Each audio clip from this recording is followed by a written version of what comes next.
Halo guys, kembali lagi di podcast Teman Rasa dari channel Ion Marhanggara. Selamat mendengarkan, semoga ada manfaat yang bisa kalian ambil. Sikap membenci diri sendiri yang berlebihan bisa membuat seseorang itu sulit berkembang karena emosi negatif yang terus terpendam.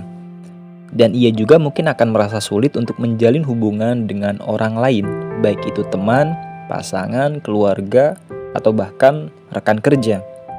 Di samping itu, sikap ini juga dapat meningkatkan resiko seseorang untuk melakukan perilaku yang bisa merusak dirinya sendiri. Seperti apa contohnya? Seperti makan makanan berlebihan, mengasingkan diri, mengkonsumsi minuman beralkohol, atau bahkan menggunakan obat-obatan terlarang.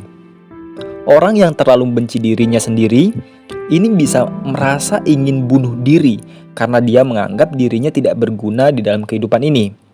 Nah, agar kamu bisa menghentikan sikap membenci diri sendiri dan terhindar dari bahayanya, yuk coba lakukan hal-hal berikut ini.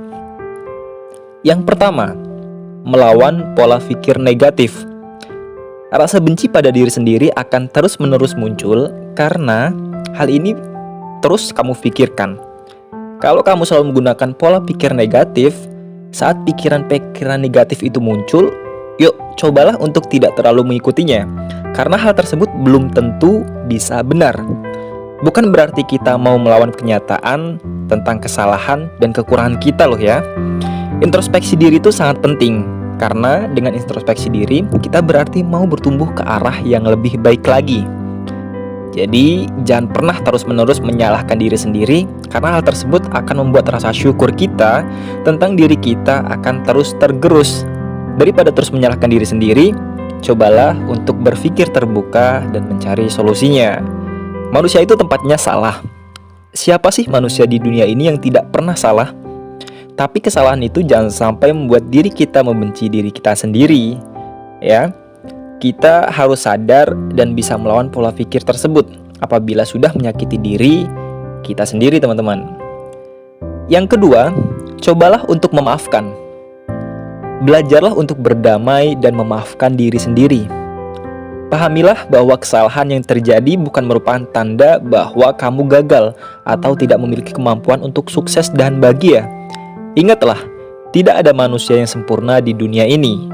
Setiap individu memiliki kelebihan dan kekurangannya masing-masing, termasuk kamu, termasuk juga diriku.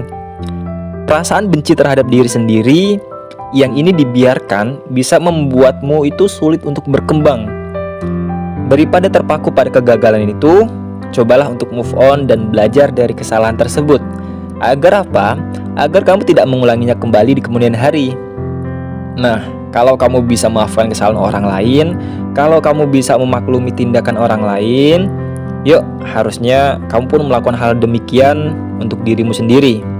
Memaafkan dan berdamai dengan diri sendiri. Itu adalah salah satu cara kita bersyukur ya, dan menikmati dari hal-hal yang telah Tuhan berikan kepada kita. Lalu yang ketiga, belajar mencintai diri sendiri. Daripada harus membenci dan menghakimi diri sendiri, kita belajar untuk mencintai diri sendiri. Ketika rasa cinta pada diri sendiri itu sudah tumbuh, kamu akan bisa bersyukur dengan segala yang kamu miliki. Kamu bisa menikmati proses hidup yang kamu jalani dan kamu akan merasa lebih bahagia. Bagaimana orang bisa mencintai kamu kalau kamu tidak bisa mencintai diri kamu sendiri? Bagaimana orang bisa sayang kepada kamu kalau kamu tidak sayang dengan dirimu sendiri? Mencintai dirimu artinya kamu mencintai penciptamu. Ya, dan cinta, kasih, sayang akan mengalir dari orang-orang di sekelilingmu. Dan juga biasakan diri untuk melakukan positive self-talk. Ya, melatih diri agar terbiasa untuk melihat dari sudut pandang yang positif. Positive self-talk adalah berdialog dengan diri sendiri menggunakan kata-kata positif. Meski tidak terdengar oleh telinga, positive self-talk dapat mempengaruhi pikiran, perasaan, dan perilaku diri sendiri. Nah teman-teman, yang keempat, belajar menerima pujian. Salah satu tanda kalau kamu membenci diri kamu adalah kamu terlalu curiga dengan pujian-pujian orang lain yang ditujukan kepada kamu. Kamu terlalu menganggap bahwasanya pujian itu hanya sindiran, pujian itu hanya untuk memperolok-olok dirimu. Teman-teman, Memang setiap pujian itu ada tujuan dan maksudnya. Tapi yuk coba lebih positif, ucapkan terima kasih pada orang yang melontarkan pujian itu, dan selalu bersyukur akan hal-hal yang itu memang ada pada dirimu. Dan kamu harus lakukan ini, ya. Ini bisa menjadi cara yang baik untuk bisa menghargai dan memotivasi dirimu sendiri. Lalu yang kelima, menulis buku harian. Nah, cobalah untuk menulis buku harian tentang emosi yang sedang kamu rasakan dan apa sih penyebabnya. Dari sini kamu akan mungkin bisa mengidentifikasi kesalahan-kesalahanmu, dan kamu akan mencari cara dan strategi yang tepat untuk memperbaikinya. Dengan ini, kamu bisa melatih untuk membentuk pola pikir yang lebih baik. Oke, lalu yang keenam teman-teman, habiskan waktu bersama orang-orang yang membuatmu bahagia. Ya, dalam pergaulan yang tidak sehat dapat terus menumbuhkan pikiran yang negatif. Dan itu pun yang terjadi bila mana kita berhubungan dengan orang-orang yang positif. Daripada mengandalkan orang yang tidak bisa menumbuhkan hal positif dalam hidupanmu, cobalah untuk mencari lingkungan yang baru dan bergaul dengan orang-orang yang bisa menghargai satu sama lain.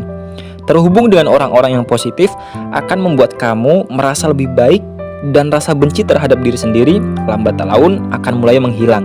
Dan ini juga bisa dilakukan sebagai salah satu bentuk support system yang baik untuk kesehatan mental. Yap, seperti itu. Selalu dekatkan diri kepada Yang Maha Kuasa. Membenci diri sendiri sama aja membenci Sang Pencipta, dan tanpa sadar kita mulai menjauh dari ketenangan dan kebahagiaan. Sumber utama dari kebahagiaan adalah selalu bersyukur dengan apa yang telah diberikan Tuhan kepada kita. Tuhan pasti akan memberikan yang terbaik bagi kita, dan selalu ada maksud kepada kita harus diciptakan ini untuk ngapain. Semakin bersyukur, kita semakin membuat kebencian terhadap diri kita itu akan semakin jauh dan lama-lama menghilang dan berganti dengan rasa syukur, dan akhirnya kita bisa bahagia. Kebencian pada diri sendiri dapat mempengaruhi banyak aspek kehidupan, ya. Jadi daripada terus membebani dirimu dengan perasaan itu, cobalah lakukan cara-cara tadi agar kamu bisa mulai berhenti membenci dirimu sendiri dan lebih mencintai dirimu sendiri. Pastikan juga untuk selalu menerapkan pola hidup yang sehat agar kesehatan fisik dan mental senantiasa terjaga. Keluar dari kondisi ini memang membutuhkan waktu dan kesabaran. Jangan menyerah bila kamu merasa kesulitan dan butuh bantuan untuk mengatasi rasa benci pada dirimu. Jangan ragu untuk berkonsultasi pada psikolog, ya, karena perilakumu kepada orang lain itu sangat dipengaruhi oleh dirimu sendiri. Terima kasih, semoga bermanfaat.